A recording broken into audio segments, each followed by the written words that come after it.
Ativismo judicial.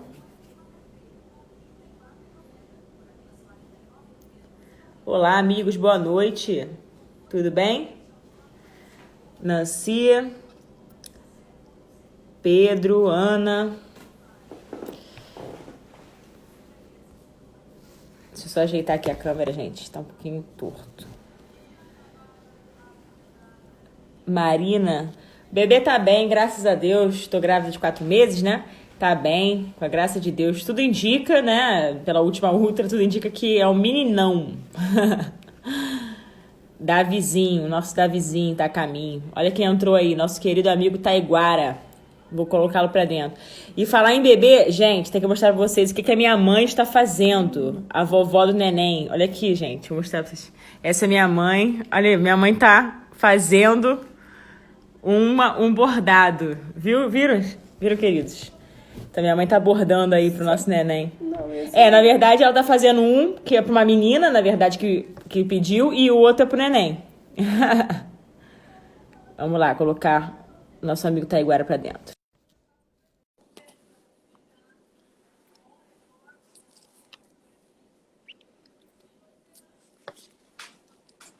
E aí, Olá, queridíssimo, tudo bem?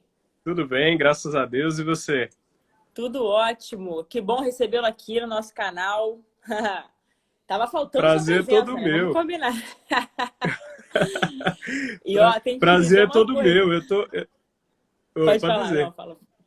Fala você Eu primeiro. tava falando aqui, eu tava pensando aqui, você falando no início da live que tá grávida, né? Faz Sim, tanto tempo que a gente não te vê, que a gente não se vê, que eu nem sabia disso. pois é, tava até mostrando minha mãe fazendo bordado e meu pai também, né? O vovô Jorge também tá na área, né, pai? Meu pai deu um ok aqui, um oi, né? A Bisa tá na área. Então, olha só, todo mundo vai assistir tua live hoje, viu? Minha avó, a Bisa do neném, né? Meu filhote que tá aqui na barriga. Maravilha, maravilha. Glória a Deus. Mas, ó, para situar as pessoas, né? Esse é o meu amigo Taiguara, queridíssimo, um rapaz extremamente inteligente. Eu sempre digo que você também é um dos expoentes nesse assunto que nós vamos tratar hoje. Essa semana, Taiguara, foi a semana de lives, né? Nós Sim, fizemos aí uma semana que eu julgo, né, que tenha sido bastante promissora. Eu recebi muitas notícias, muitas mensagens de pessoas que gostaram muito das lives, porque tratamos de temas que realmente são muito pungentes, né? sim. São muito relevantes para os dias atuais. A gente falou de ideologia de gênero com o padre José Eduardo, falamos de cultura da morte com o padre Lodi na terça. Quarta-feira foi André Medrado falando sobre educação, globalismo, as fundações internacionais, enfim, né? Todas essas Isso. ferramentas de controle, né, da educação globalista. Ontem nós também tivemos uma live espetacular com o Flávio Morgenstern. Eu sempre erro a pronúncia do nome dele, né? Morgenstern. Eu ainda vou É acertar isso. pseudônimo, pode pronunciar do jeito que quiser. Pois é. Foi sobre o comunismo, Foro de São Paulo. E hoje você vai fechar com chave de ouro a nossa noite, né? E também aqui essa semana de lives com o ativismo judicial, que é um tema que a gente tem combatido também há muito tempo. Isso. Então, Taiguara, eu quero que você fique muito à vontade, né? Aqui, sinta-se totalmente em casa, é o que eu tenho falado para todos. Quero que vocês fiquem totalmente assim, na liberdade de falar o que vocês quiserem. O pessoal está muito sedento, não só do conteúdo em si, né? Tanto que a gente tem tido aí lives com bastante gente e o engajamento tem sido muito grande, com a graça de Deus. As pessoas... Eu não vou desativar os comentários, só para avisar as pessoas. Eu não vou desativar os comentários porque, querendo ou não, é um termômetro que a gente tem da live, essa interação que a gente tem, né? Até para, por exemplo, porventura, se o som estiver um pouquinho ruim, aí as pessoas vão sinalizando, né? Enfim, então eu vou deixar aqui os comentários. Isso te atrapalha, não? É tranquilo para você? Não, tranquilaço. Então, beleza. É isso. Você é um gigante nesse tema. Então, por favor, meu querido, a noite é sua. Eu sou apenas uma espectadora. Não, primeiro eu te agradecer aí pelo convite, fico feliz de estar aqui para falar sobre esse tema.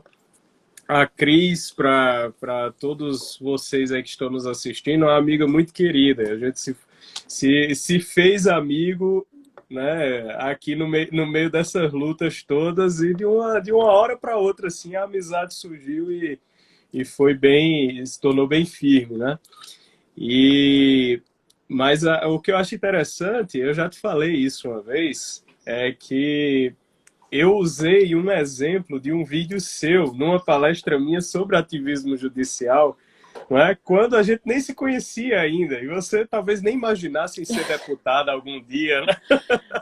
Já faz Com muito... certeza não.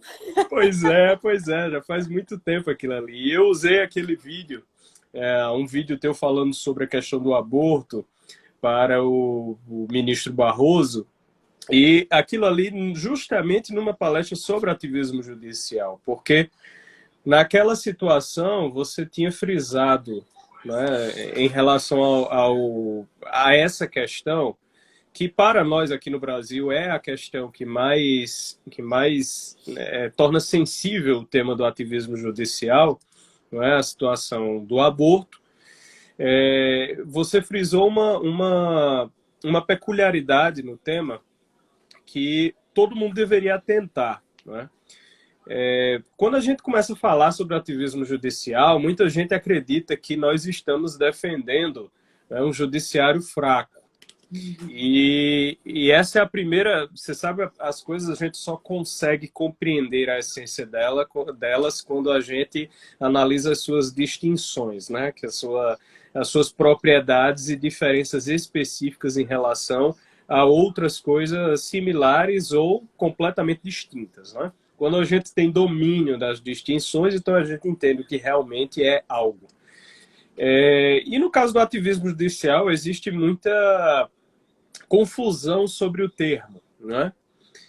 Quando se fala ativismo judicial, aí se opõe à inércia judicial, né? Como se o judiciário tivesse que não fazer nada, se ele não fosse, como se ele não fosse um poder. E isso é simplesmente uma ideia absurda e que não tem, assim, não tem sentido nem para nós que tratamos do tema do ativismo judicial. Porque a feição do ativismo judicial é algo bem específico. E não se confunde com o controle judicial de legalidade de atos abusivos, por exemplo.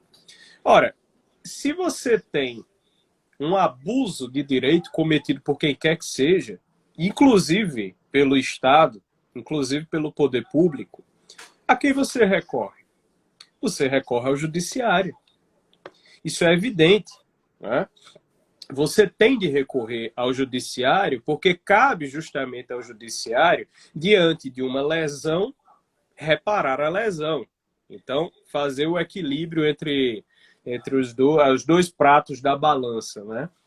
Isso é óbvio, isso ninguém nega isso aí, né? Você só tem realmente o foco real daquele recurso é o judiciário, é ao poder judiciário que se recorre contra a lesão. Tanto é que a nossa Constituição, ela diz, né, o artigo 5º, inciso 35, ela fala exatamente isso. A lei não excluirá da apreciação do poder judiciário a lesão ou a ameaça de lesão a direito.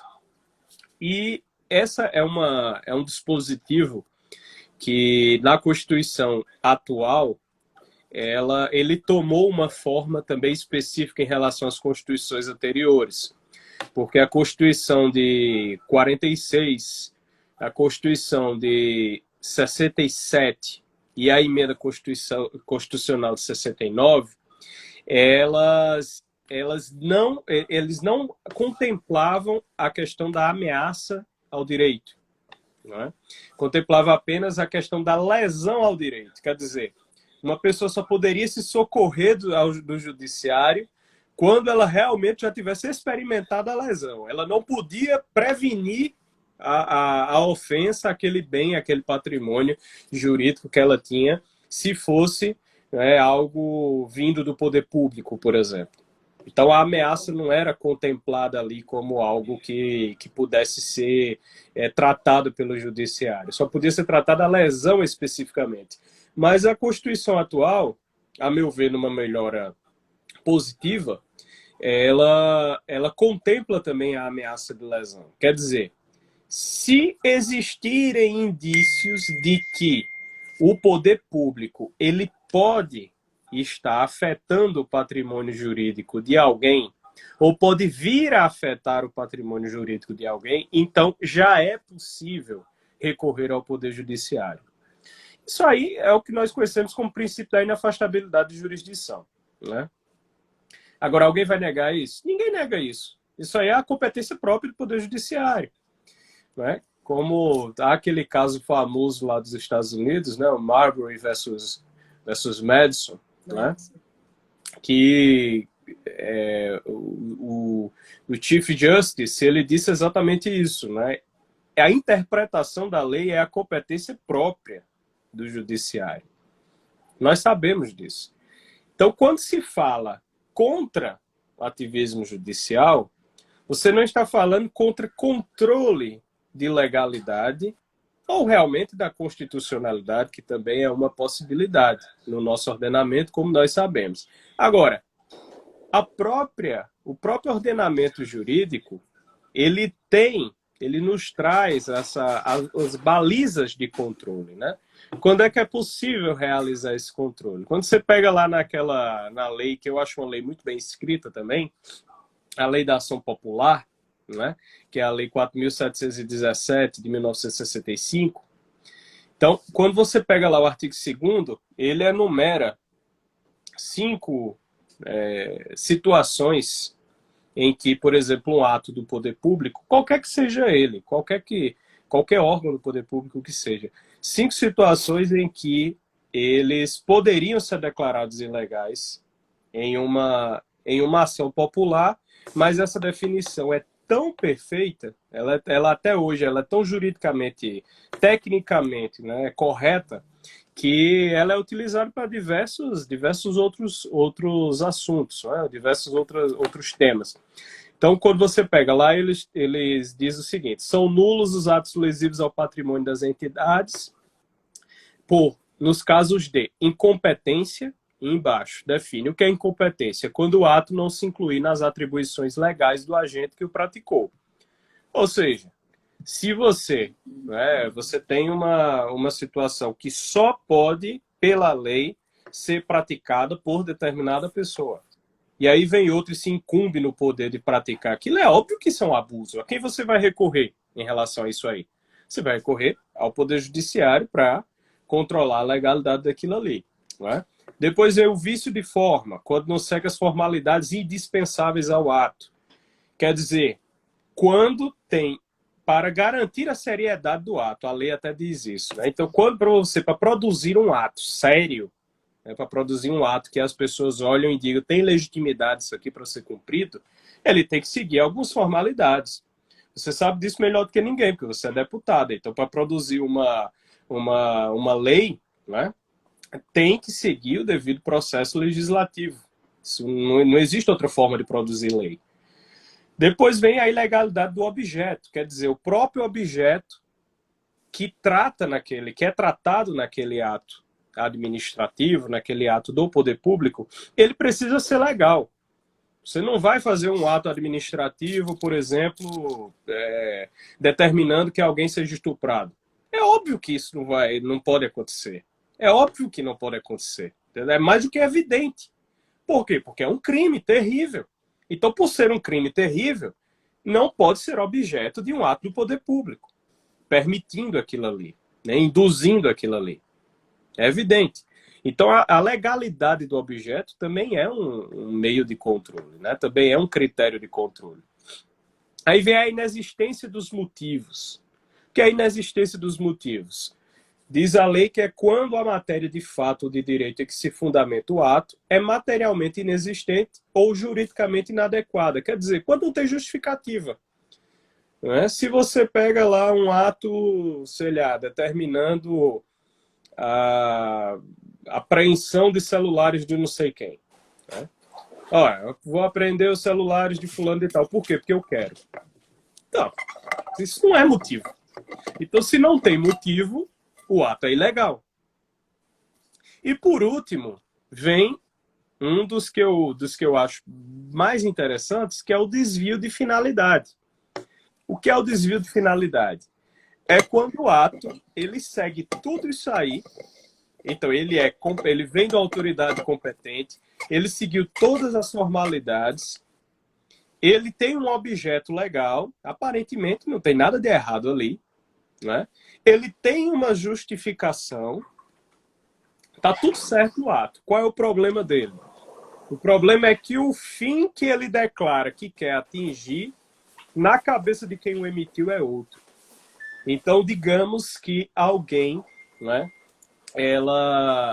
alguma autoridade pública, para prejudicar um opositor político, algo do tipo, cria todo um ato jurídico com todas as formalidades necessárias, tudo mais, com a intenção não declarada de ferir o patrimônio de alguém. O ato, aparentemente, está totalmente correto. Mas, né, a intenção não declarada, que pode ser comprovada por outros meios, ela é um desvio de finalidade. Então, aí é a questão da intenção do agente. O agente está utilizando, o agente público, o poder público, ele está utilizando aquilo ali, né, para outros fins que não aqueles que ele está enunciando na produção do ato. Então, se você tem essas cinco características, isso aí são fatores de controle. Você tem que recorrer ao judiciário nisso aí. Agora, perceba, recorrer ao judiciário para, né, sanar ilegalidades como essas que nós estamos tratando, não é? Isso não significa recorrer ao judiciário para fazer coisas que ele não pode fazer.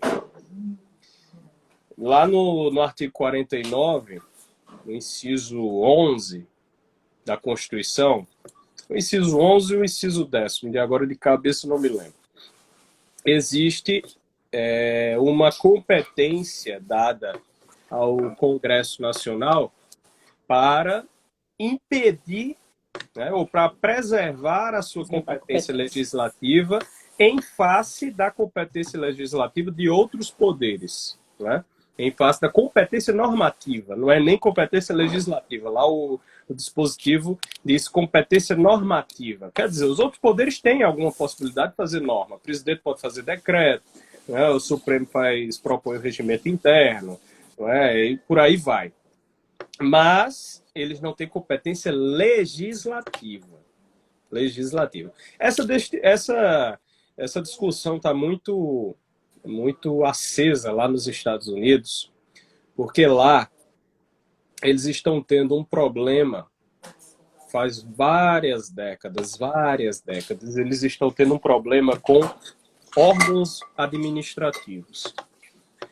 Os órgãos administrativos lá nos Estados Unidos conquistaram um poder tremendo, um poder gigantesco, a ponto de que eles estavam fazendo realmente coisas ilegais.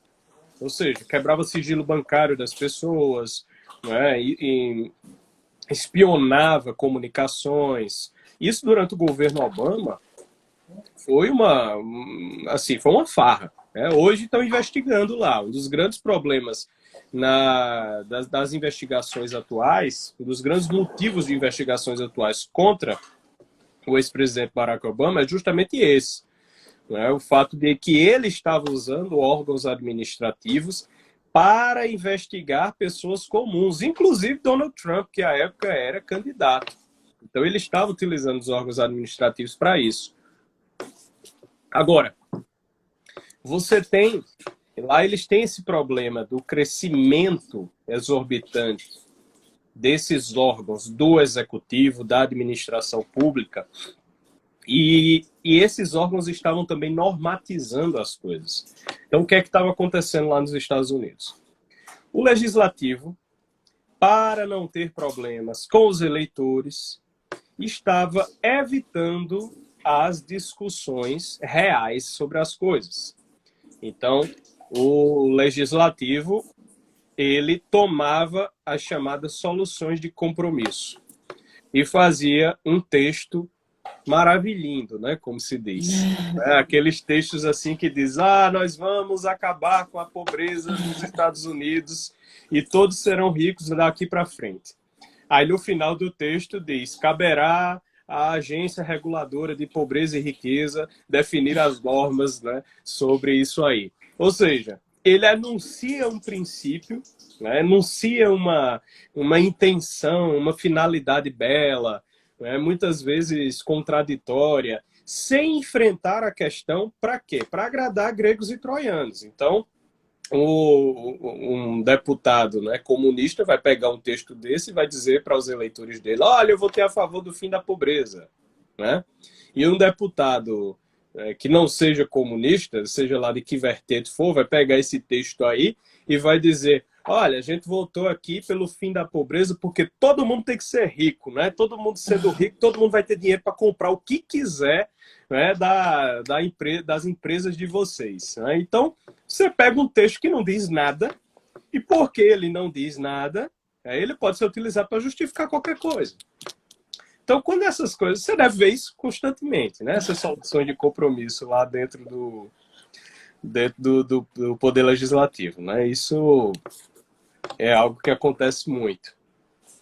E lá, como eles estavam fazendo isso, essas soluções de compromisso e jogando umas normas, umas leis que não diziam absolutamente nada, isso estava dando um poder tremendo para as agências reguladoras. Então, você tinha lá a agência reguladora que, com base nesse finalzinho do artigo, que diz a agência tal definirá as normas, a agência reguladora basicamente dizia a lei.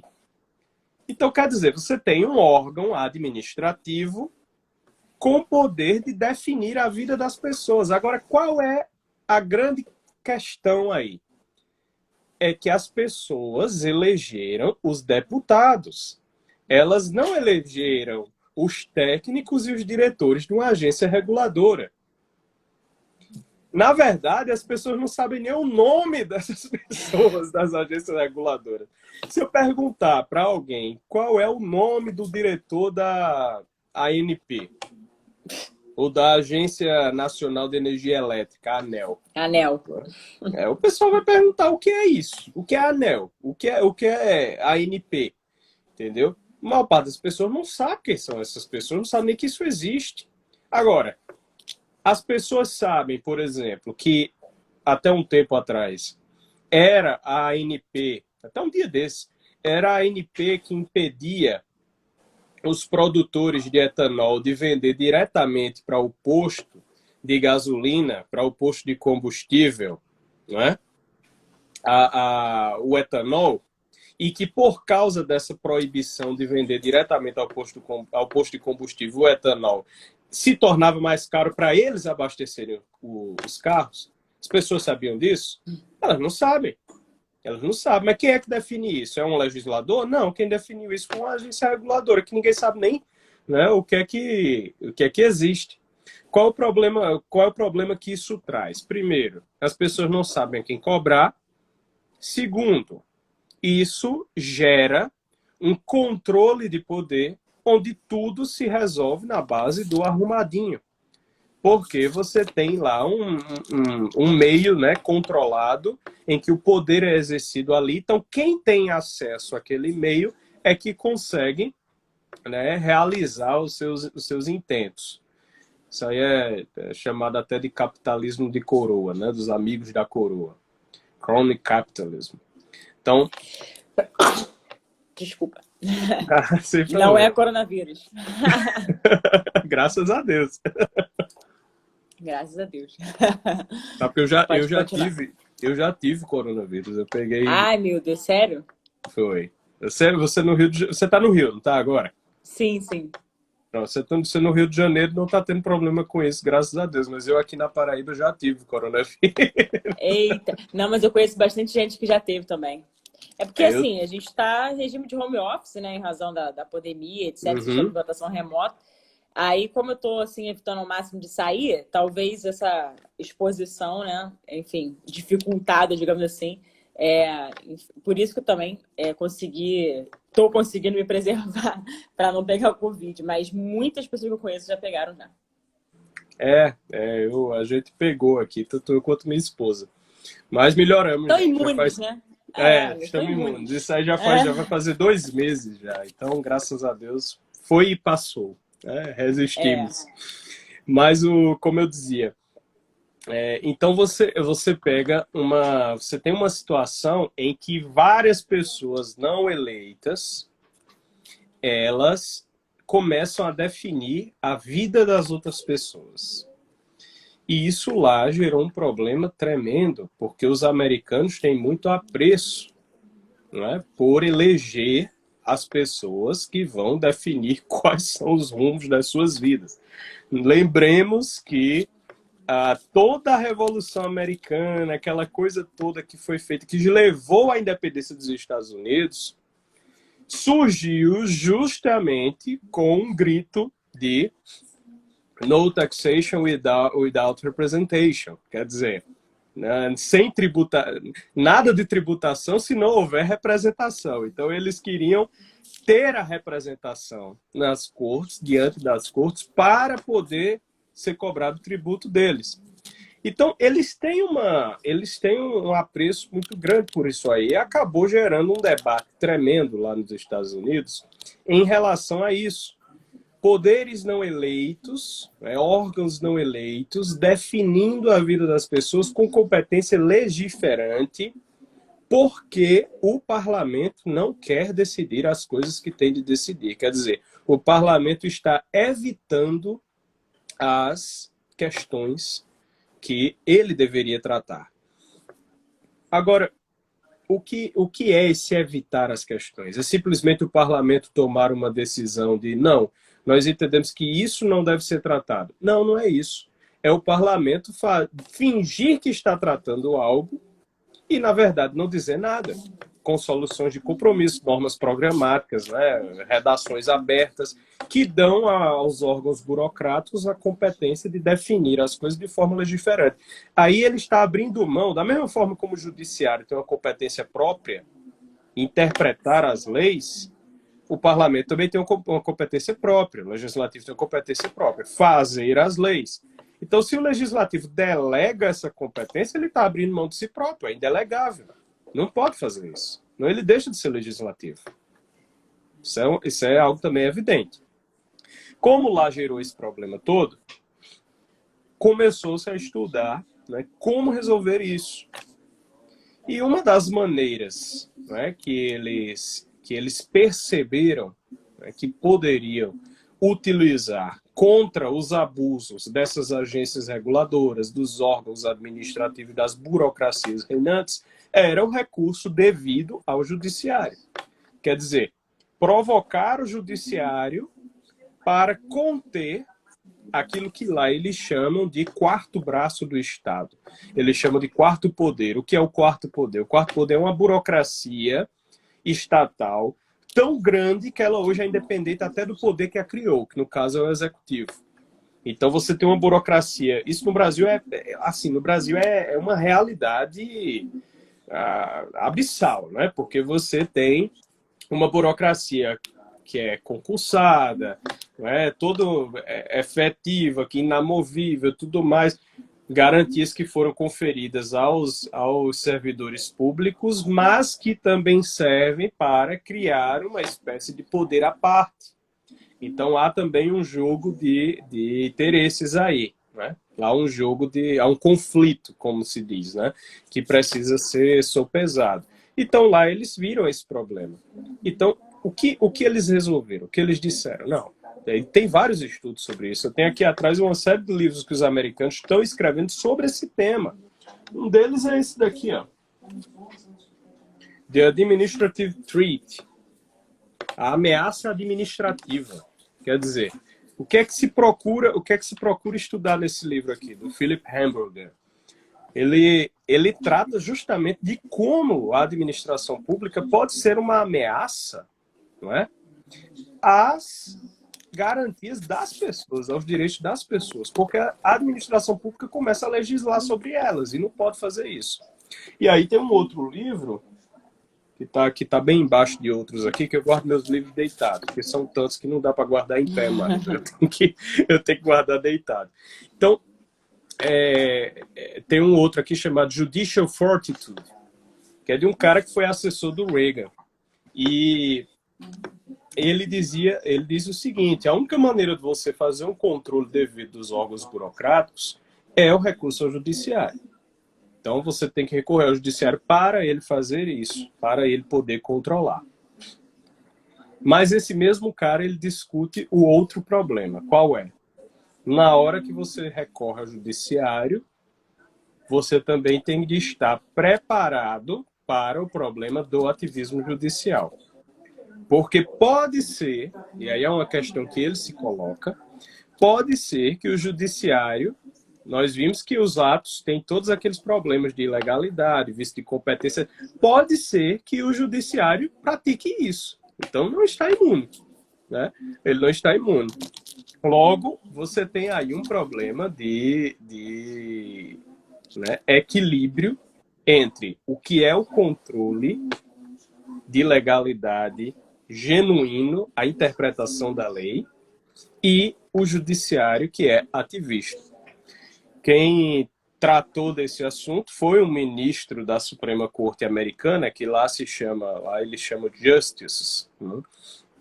O Anthony Scalia. O Anthony Scalia, que era um ministro muito católico, inclusive, lá nos Estados Unidos, ele resolveu, ele e outro. O outro foi o Clarence Thomas. Clarence Thomas é o do juiz da Suprema Corte, o juiz negro lá da Suprema Corte, que é também conservador e católico. Ele vai para a missa todos os dias antes de ir para a Suprema Corte Americana. Então, e comunga todos os dias. Ele diz que tem que fazer isso para poder bem decidir. Olha que coisa maravilhosa, né? Ele comunga do Supremo Juiz para poder decidir na Suprema Corte. Eu achei bonito quando eu vi ele falando sobre isso. E eles dois, eles resolveram essa questão da seguinte maneira. Existe uma distinção lá nos Estados Unidos entre major question e minor question. Quer dizer, questões maiores, questões menores. Então, a questão maior é aquela que realmente tem uma densidade, né, legal, uma densidade argumentativa, etc., que ela provoca a competência do legislativo. Ou seja, é uma questão importante que precisa ter o debate legislativo, porque no legislativo é que as pessoas falam. Então lá as pessoas têm seu representante e lá as pessoas, né, elas podem exercer sua pressão. Então existem questões que são importantes. Quais são as questões importantes? Questões definidoras da vida das pessoas. Uma questão como o aborto, por exemplo, não pode ser decidida dentro do Ministério da Saúde, dentro de um órgão burocrático.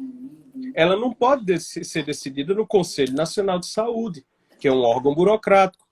Ela não pode ser decidida pelos ministros do STF, porque também não se trata de um órgão eleito. E nem se trata de um órgão com capacidade legiferante. Então, aí nós temos uma questão de densidade, porque é uma questão que envolve vida de pessoas, e mais do que isso, a questão do aborto, ela envolve a própria permanência do sistema jurídico.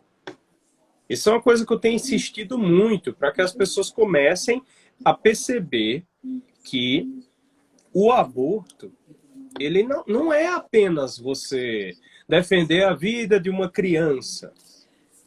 Né? Isso já devia ser um pressuposto. Se defender a vida de uma criança deveria ser assim, natural.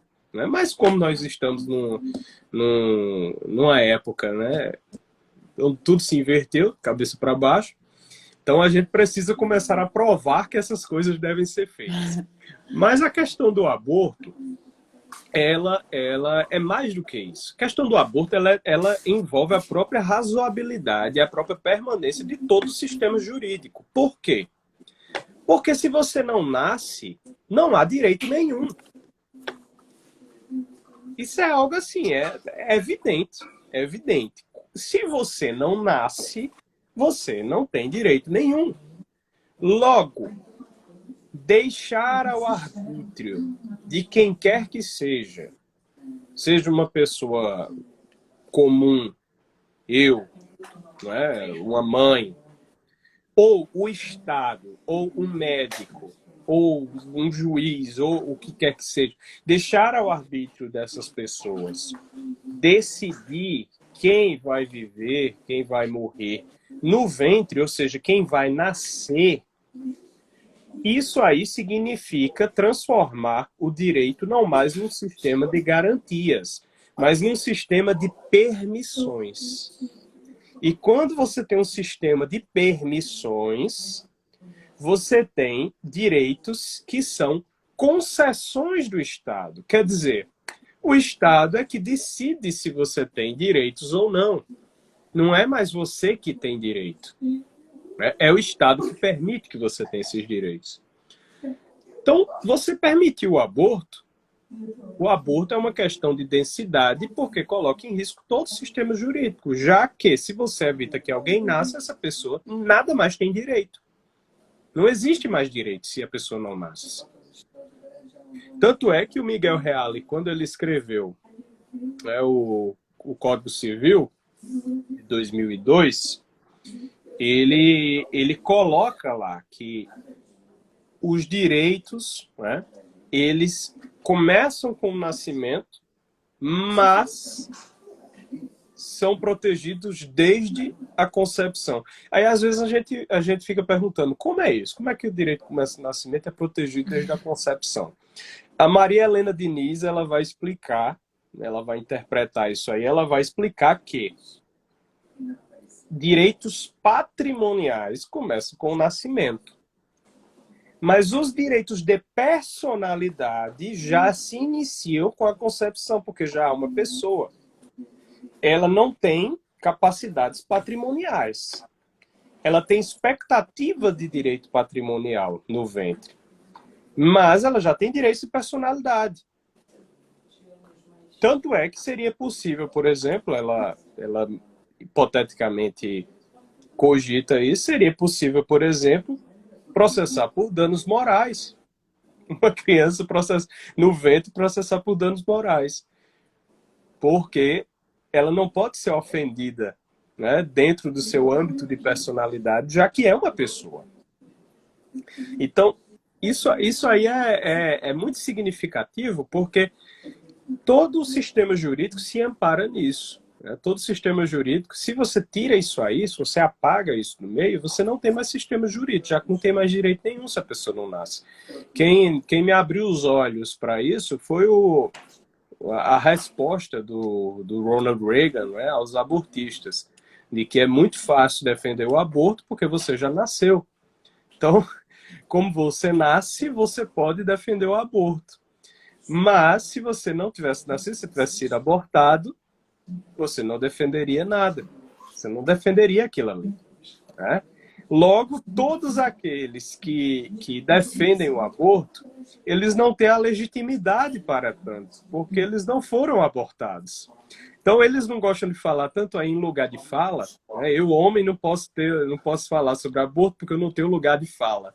Ora, quem defende aborto não tem lugar de fala, porque nasceu. Quem nasceu não pode defender aborto. Não tem lugar de fala para isso. Se a questão fosse essa, homem não carrega bebê no ventre, logo o homem não pode falar de aborto. Então, quem não foi abortado não tem lugar de fala. Aqui um parênteses, Sim. Você vê que a hipocrisia mesmo, né, do discurso deles é que eles falam que o homem não pode falar, ou seja, defender a vida desde concepção, porque não tem útero, mas em compensação os transgêneros podem. Entendeu? Assim, uma coisa completamente esquizofrênica, né? Então não. É uma hipocrisia total. E outra, homem não pode falar se for contra, né? Mas se for a favor, pode. Tanto de defensor abortista, né, que existe, né, dentro dos partidos comunistas, homem, né? Aí ninguém liga. Né? Ninguém liga. Exatamente. Pois então o senhor Marcelo Freixo também não pode falar. Exato. Pois é, então não pode, não tem lugar de fala. mas veja, e se a gente fosse levar isso, né, às últimas consequências, ninguém poderia defender aborto, porque todo mundo que defende aborto já nasce. Foi isso que já nasceu, na verdade. Foi isso que o Ronald Reagan, ele teve essa sacada. O Reagan era muito bom frasista, né? Como ele era ator, então ele tinha o costume de anotar frasezinhas, né, numas fichas. Eram chamadas pick lines do Reagan. Ele anotava as frasezinhas de pensamentos que ele utilizava nos discursos, frases de impacto. E essa era uma das frases dele, que ele usava sempre. Todos aqueles que o meu motivo para ser contra o aborto é que todos aqueles que defendem o aborto já nasceram. Eu acho impressionante isso, porque, de fato, já nasceram, é no passado, só estão defendendo porque eles não foram abortados. Então, eles querem fazer uma traição social. Não é? A traição de quê? Eles tiveram uma chance e querem privar outros de tê-las, de ter essa chance. Né? E essa, portanto, é uma questão com densidade. Essa é uma questão que deve ser resolvida com debate público, com debate legislativo. E mais, nós sabemos que, como ela é o próprio âmbito do sistema jurídico, ela nem deveria estar sujeita a debate. Né? Isso aí já é outra discussão. Mas como hoje em dia nós estamos resolvendo, as pessoas estão resolvendo coisas até sem debate, então a gente precisa primeiro mostrar que esse tipo de coisa deveria ser debatida. Né? Em primeiro lugar, isso aí deveria ser tratado no legislativo e não dentro de órgãos burocráticos fechados ou mesmo dentro do Poder Judiciário, que não é um poder eleito. Isso, hoje em dia a gente precisa primeiro provar isso para depois provar, olha, mas tem coisas que não dá nem para debater, como essa, por exemplo. Então, depois que a gente percebe que existem questões que são mais adequadas ao debate amplo e outras que não são, ora, se eu pego, por exemplo, uma portaria da Agência Nacional do Petróleo, que classifica, sei lá, eu cito muito a Agência Nacional do Petróleo porque eu advogo contra ela, então é a minha área de trabalho. Aí eu fico...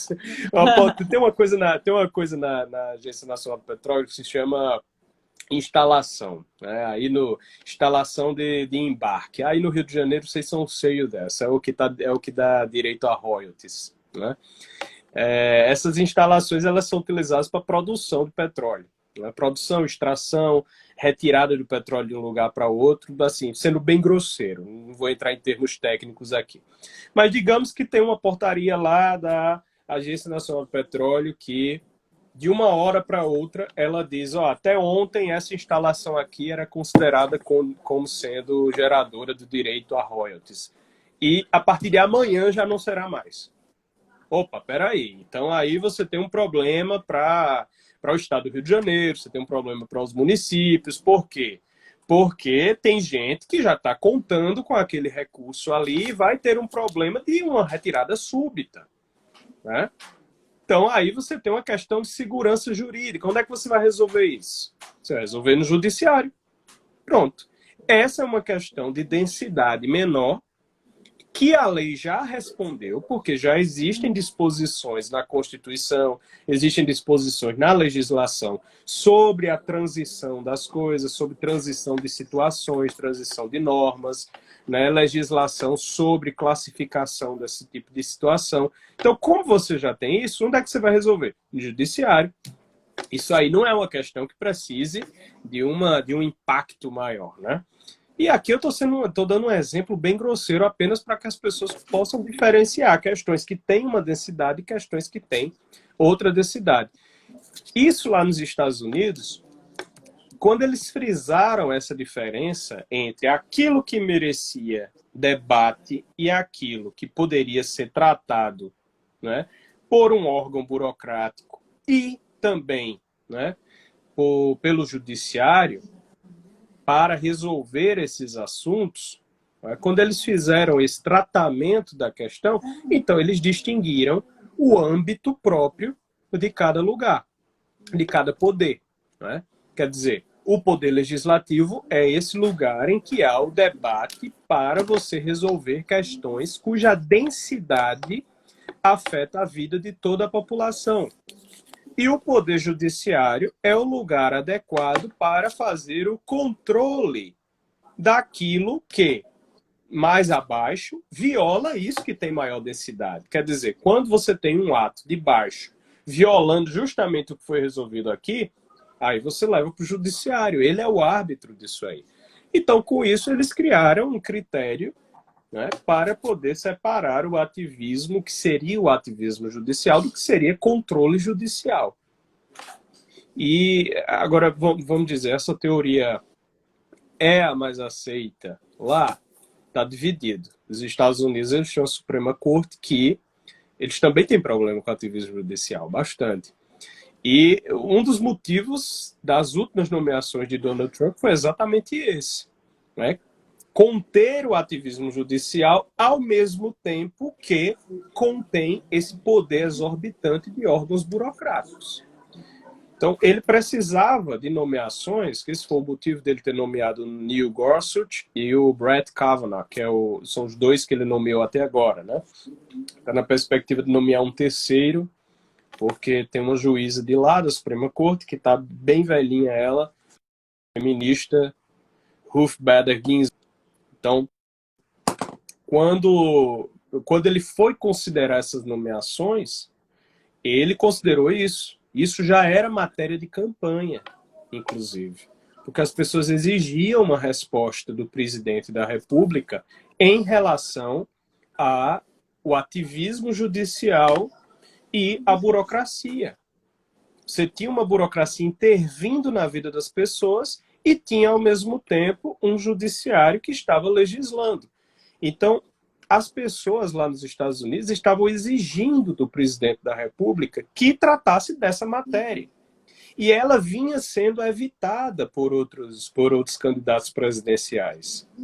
Então, eles evitavam a matéria e, na hora, nomeavam gente ruim. Então, isso estava acontecendo muito. Várias eleições. Não estou falando só da última eleição. Várias eleições isso aconteceu. Como as pessoas começaram a exigir isso, Donald Trump fez o quê? Antes da eleição, ele divulgou uma lista com 22 juristas que todos conheciam como sendo juristas que tratariam daquela matéria de forma devida. Como é que conheciam que eram juristas sérios? Pelo que eles já tinham publicado, pelo que eles já tinham exercido em outros âmbitos, o compromisso de princípios. Então, Donald Trump selecionou todos os juristas e disse, eu vou tirar dessa lista aqui. Quando as pessoas viram a lista, disseram, realmente, só tem gente boa aqui. Então, ele assumiu um compromisso de campanha de tirar ministros daquela lista de pessoas que ele selecionou previamente. Todo mundo ficou tranquilo com isso, e esse foi um dos temas mais sensíveis da campanha presidencial, porque ele chegou com a proposta para ministro da Suprema Corte dos Estados Unidos. E ele tem cumprido. Até agora, os dois que ele tirou vieram de lá, vieram dessa lista. E a perspectiva de uma terceira também já é cogitada nessa lista também, que é inclusive uma jurista católica de lá dos Estados Unidos. Então, perceba, lá nos Estados Unidos, eles estão com esse problema mais avançado, sabe, Cris? Eles já estão de anos com isso aí. Mas eles também têm a solução mais avançada. Eles já estão escrevendo sobre isso. Eles já têm, né, tem livro publicado, já tem gente agindo sobre isso. Eles já têm ministros da Suprema Corte que são... Né, olha aqui, eu vou mostrar o livro que eu estava... Esse livro aqui, ó, Judicial Fortitude. Esse livro aqui, do Peter Wallison, é um dos livros que trata disso. Então, ele já tem uma produção intelectual, que é o que eu insisto muito. Não adianta a gente ficar só falando, criticando, etc. A gente tem que produzir sobre essas matérias, sobre essas questões, né? Para que nós consigamos, no momento adequado, gerar boas nomeações em relação a esse assunto. Esse é um assunto que tem que estar na pauta. Lá nos Estados Unidos, eles fizeram isso antes. Tem esse outro aqui, ó. Towards Juristocracy, né? Sobre a juristocracia. As origens e as consequências do neoconstitucionalismo. Não é?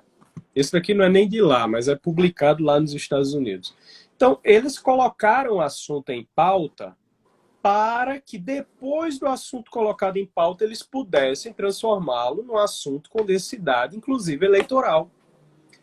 E eles já colocaram em pauta também as questões que distinguiam, que era ativismo judicial de controle judicial.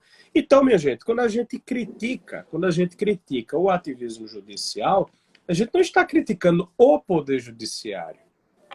Isso precisa estar bem definido.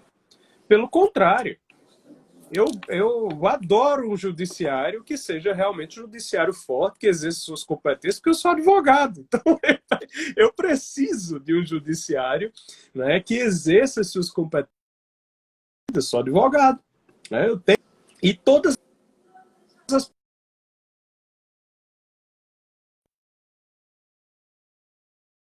aquele que interfere na competência dos outros. E quando interfere na competência dos outros poderes, aí nós temos um problema. Os americanos eles já estão mais avançados em relação a isso, já distinguiram critérios para separar uma coisa de outra, já tem produção intelectual, já tem tudo isso aí. Não é? Então, a minha sugestão sempre foi aqui no Instagram, aprender com eles. Eles já trilharam o caminho em relação a isso, nós temos que estudá-los para aprender com eles em relação a isso aí. Cris, eu falei demais, né? Consumi a live quase toda, né? Não, você me deu você me deu autorização, claro. Aí eu fiz, tá? Não, mas é assim mesmo. Eu estava até vendo com os comentários, né? E nos comentários disseram assim, nossa, a aula dele é muito melhor do que as aulas de faculdade. E eu sou obrigada a concordar, 100%. Até porque o objetivo da gente trazer aqui esses temas... Eu tenho falado muito sobre ativismo judicial há muito tempo, mas eu falo mais da perspectiva, digamos assim, eu enquanto deputada, o que a gente vê na prática, quais são as vezes que, principalmente, o STF usurpa da competência do Legislativo em especial e também do Executivo, porque a gente viu, por exemplo, na suspensão da nomeação do Ramagem, independente das pessoas gostaram do nome dele ou não, fato é que é uma usurpação de competência do Executivo. Né? Algo que é privativo do presidente da República, como é que pode o ministro, uma canetada e simplesmente, né, resolve usurpar essa competência? Da mesma forma, os casos que você citou, o aborto, várias e várias vezes a gente tem visto o Supremo Tribunal Federal arrogar para si essas competências que não lhes cabem, né?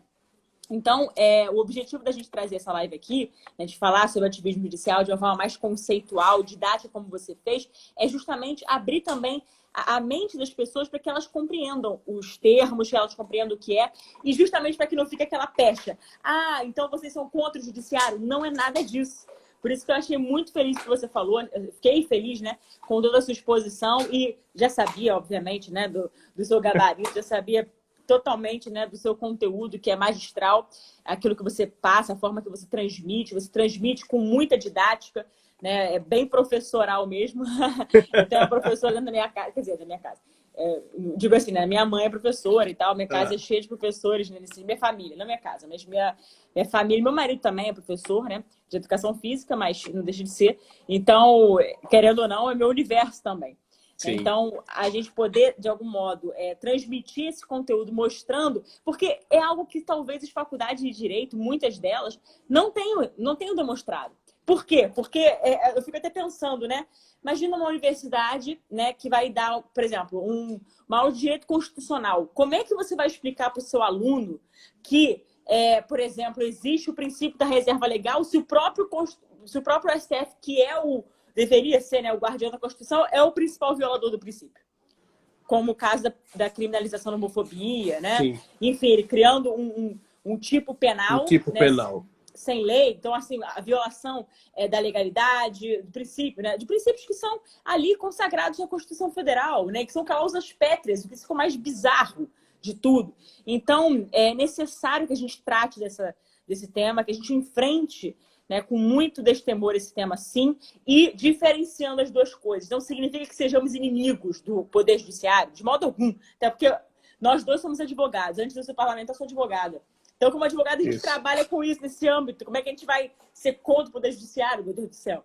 Sabe? Você até chega a ser até um pouco ingênuo quem fala isso. Mas, querendo ou não, né, como existe um pouco dessa confusão na mente das pessoas, é necessário que a gente, digamos assim, desmistifique certos pontos. E também a questão, como você falou lá no início, do controle jurisdicional, né? Você citou o artigo 5º da Constituição Federal, o inciso 35, que fala da inafastabilidade desse controle jurisdicional. Então, assim, ninguém está violando isso quando combate o ativismo judicial. Pelo contrário, a gente só está querendo que as coisas sejam aliás, que as instituições democráticas sejam respeitadas. A gente só está querendo que as coisas tenham seus devidos lugares, né? Isso. E, por exemplo, é muito simples. O parlamento, alguém perguntou na live, alguém comentou, eu acho que foi Hilda o nome dela. Ué, mas como é que a gente pode fazer então? E quem, digamos assim, quem freia, né, esse avanço, esse agigantamento do Supremo? Eu acho que é a pergunta que não quer calar. E eu digo que esse espaço tem que ser o parlamento também. É o parlamento com elaboração de leis que deveria enfrentar esse tema de tal sorte que poderia fazer uma contenção do ativismo judicial. Um projeto de lei que eu sou extremamente, não só sou entusiasta, mas sou relatora do projeto, que é o 475/2016, ele é um remédio. Ele não é a solução, mas ele é um grande remédio que ele criminaliza o ativismo. De que modo? Ele tipifica como crime de responsabilidade a usurpação de competência. E aquilo, tem gente que fala, tá bom, mas usurpação de competência parece um termo vago. Aí eu pergunto, e homofobia, não é? O termo vago? Gênero, não é um termo vago? Então, assim, são coisas muito, né, que a gente fica só refletindo. Mas digo, usurpação de competência não tem nada de vago, porque qual é a competência legislativa? Onde está expresso isso? No artigo 49, que você citou, inclusive, né? O artigo 49 da nossa Constituição Federal, ali está disposto, né, a competência exclusiva do Congresso Nacional. Então, quando houver uma violação direta a alguma prerrogativa ali do Congresso Nacional, isso configuraria uma usurpação de competência. Certo? Então, o objeto desse projeto de lei 475/2016, do qual eu sou relatora, ele tem esse condão. Agora, parece que tem gente lá dentro do parlamento que tem medo do Supremo Tribunal Federal. Aí é o que eu sempre falo, pode ser uma conveniência, pode ser medo, pode ser rabo preso. Tem 1 milhão de justificativas. Quer dizer, justificativas não, 1 milhão de desculpas, mas para mim não são justificativas. Até porque, como representante da população, a gente precisa, de fato, observar os interesses do povo. E o povo hoje, veja, não somos nós que achamos que o Poder Judiciário é algo que é o inimigo do povo. Não. O povo está encarando o Poder Judiciário, ou melhor, o Poder Judiciário não. Aqui cabe uma ressalva. O povo, de algum modo, está vendo muito o Supremo como um grande inimigo. Por quê? Em razão das usurpações de competência. Então, quem pode conter isso? É o parlamento. Né? Então, é necessário que as pessoas compreendam, e também dentro do parlamento, que os parlamentares se despertem para esse tema. Por isso que eu quis trazer você aqui, que é, assim, doutor no assunto, né? Já está há bastante tempo. Foi um amigo que você falou no início, né? Foi um amigo que a gente fez uma amizade, né? Foi curioso até. A nossa amizade, ela foi feita justamente, não só pela empatia, né? E também pela afinidade, né, de ideias, etc. Mas também, eu diria até que um pouco de necessidade, porque começou assim, meu Deus, como é que a gente resolve isso daqui? Vamos pensar junto, vamos trabalhar. Foi mais ou menos assim, então, em prol do Brasil, né? Servir o nosso país. E você fez muito bem esse papel. E acabei de ser sinalizada aqui pelo Instagram, que tem 1 minuto e meio para a gente finalizar. Então, Taiguara, eu quero assim, te agradecer muito, né, pela sua disponibilidade, por você ter aqui dedicado seu tempo a nós para dar essa aula maravilhosa. Tenho certeza que todos gostaram muito. Eu vi o engajamento das pessoas nos comentários, como eu falei no início, que eu não ia desativar por causa disso. Querendo ou não, é bacana ter essa interação, né? E certamente faremos outras lives com outros temas, com outros conteúdos. Temos mesmo que levar isso adiante, né? E que a gente possa colocar as coisas em seus devidos lugares. Essa é a nossa intenção, né? E também falo como parlamentar e, antes de qualquer coisa, também falo como cidadã brasileira que olha essas usurpações e não tem como concordar com elas. Então, muito obrigada, viu, meu querido? 40 segundos. Pode fazer suas considerações finais, antes que o Nada, eu só te agradeço mais uma vez e fico à disposição sua. Quando quiser outra live, a gente faz sobre esse mesmo tema, sobre outro. Estamos aí, tá bem? É isso aí, Deus te abençoe e abençoe a tua gravidez também. Amém. Deus abençoe sua família, sua vida também. E, ó, hashtag Taiguara no STF. Gostei dessa hashtag que subiram aí. Tá ótimo. É isso aí, gente. Brigadão, viu, Taiguara? Deus abençoe vocês. Beijo grande para todos. Até mais. Um abraço. Tchau, tchau, Cris. Um abraço a todos. Amém. Tchau, tchau. Tchau, tchau.